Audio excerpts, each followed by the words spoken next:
Kirk Herbstreit told Pat McAfee that you're going to be the steal of the draft coming up in April. When you hear something like that, and you think about your pro future, just how do you kind of reflect on a comment like that for Kirk? I mean, that's kind of my first time hearing it. You telling me that, but it's just an honor and a blessing. For people going out here, and just giving me recognition. But at the end of the day, it's not something that I live by. I still got to put in the work, and I still got to keep raising the standard. Even though it's a really nice compliment, it also gives off like an indication that maybe he expects you to fall a little bit. What do you just say to people that doubt how your game will translate to the pros?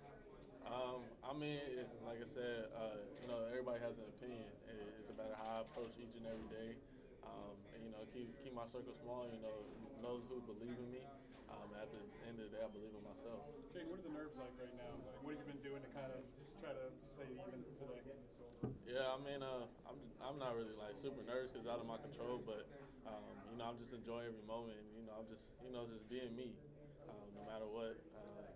If it's like this is a football game, I'm gonna be the same way. So, I'm just being me at the end of the day. What'd you do today? We had the stuff earlier, but other than that, I was just chilling with my family. Just enjoying these moments in New York City. Do you enjoy all of this, like all the stuff that y'all have been doing, all the sort of like getting rushed around and everything that's come with this weekend? Is that something you like actually actively enjoy? I mean, me, I'm a low-key person, so it's different for me. But I'm starting to get out there more. But I really just enjoy being around the other finalists and seeing the past winners. That was a big thing. Growing up and hear my grandfather and my dad talk about these winners and be able to see them and meet them, it was surreal. Was there any particular winner that was someone like your dad and your grandfather talking about? Yeah, Tony D, meeting Archie, the only one to win back-to-back Heisman, so that was cool. You said you're not nervous. You never really seem to be nervous. Yeah. You're always very calm, cool, collected. How do you stay so grounded? I'll just say don't put my worries on don't put all my worries on God. Jesus Christ and everything. Stay in the Word. And just know I can't control everything, but I can control what I can control. And I controlled it. Getting myself up here, that's something I controlled on the field. And now it's out of my control, so I'm just enjoying it. Was there ever a time during the season where you felt like maybe this wasn't a possibility? Wasn't? Was not going to be? Yeah. I mean, not really. I was just playing football. I wasn't even thinking about it. And it's towards the end of the season, it started amping up more. So I was like, okay, this is a real possibility. But for me, I was just going out there and just playing football, having fun. Seeing the other guys like Mike and Bo and Marvin, they're putting up ridiculous numbers and winning football games and having fun. So I was just happy for them, just like I'm happy for my teammates. I'm happy for the team. You talk about meeting the former Heisman winners. When Joe was here, I asked him this question: is just in a matter of a couple hours, you could be one of them. You could be the most outstanding football player in college football this year. Is this when it starts to kind of sink in that that's a reality? Yeah, I think probably when the whole ceremony starts, it'll kind of sink in. But right now, I'm just chilling, honestly. Do you wish you had another year at LSU, or you positioned yourself so high in the draft, maybe this is the perfect time to go? How do you feel about it? I think I positioned myself well. I don't know where I'm gonna go in the draft, but I think my time in college it's been good for me. Obviously I'm gonna miss it, but I'm happy to take the next step in my future. You mentioned your grandparents at the Unitas in your speech, and again, here tonight. When have you found yourself thinking about them this week? I mean, always when I start getting the awards and stuff, I just wish they were here. Grandpa probably would have called me, bragging, asked me about this, that, and the third.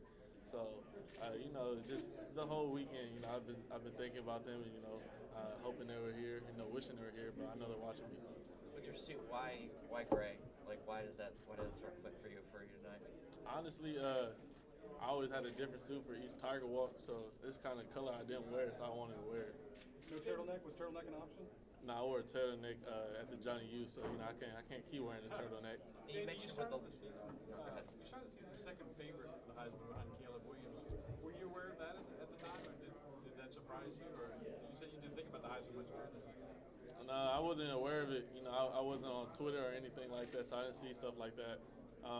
But now I'm here, so I'm just blessed to be here in this position. With the lining of your suit, you said you didn't come up with that idea. Then who did? Like, how was those what was sort of the collaboration with them? I mean, the people were thinking, they were like, they came, we sat down, talked. I picked out the color scheme, and then from there, there was like, I was like, do whatever you want, make it special, and they did that. They did a great job. When did you get the first look at it? Tuesday, I think. Tuesday or Wednesday, one of those days. Has it been running together? Yeah, most definitely have. I'm still trying to figure out, I've been flying everywhere, running around, so, I'm still trying to gather the days. Was there a certain moment or game this season where it did really hit you that this was all possible? That it hit me? Yeah. Probably after the Florida game. That's probably, when it hit me that this is a real possibility. During the Florida game? Not during. Not during. After. You did the pose, man. Come on. It's on tape. That wasn't me. That was my teammates. Were they asking you to do it? Yeah, they were like, you got to hit it. So. Was it Garrett specifically? It was Garrett Nussmeier. What do you think about passing the baton? Obviously, there'll be competition and whatever, but what do you think about LSU's quarterback room moving forward? I'm very excited for those guys. Obviously, it's going to be competition. I'm excited to see how they both rise to competition. Garrett's a great quarterback, and Ricky's up and coming. So, I'm excited, to scroll on Twitter is also to see our reports about him. What was sort of the process? What was the process with coming up with your speech? Like, what was sort of the prep like for that? Obviously, you can't say what you're going to say if you win, but like, what was sort of that process like for you? I'll just say it's kind of just just giving thanks and just talking about my journey. That was kind of the process, and obviously, you sitting down, you're talking to people, family members and stuff like that. But just talking about my journey.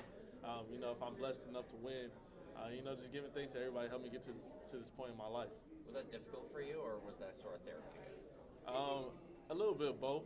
It was therapeutic as it started going, started flowing, but it was difficult, because there's so many people that helped me out in my life, and I can't really just thank everybody on that stage if I'm blessed enough to win. Jayden, you talked so much about Thank y'all. Thanks, Jayden.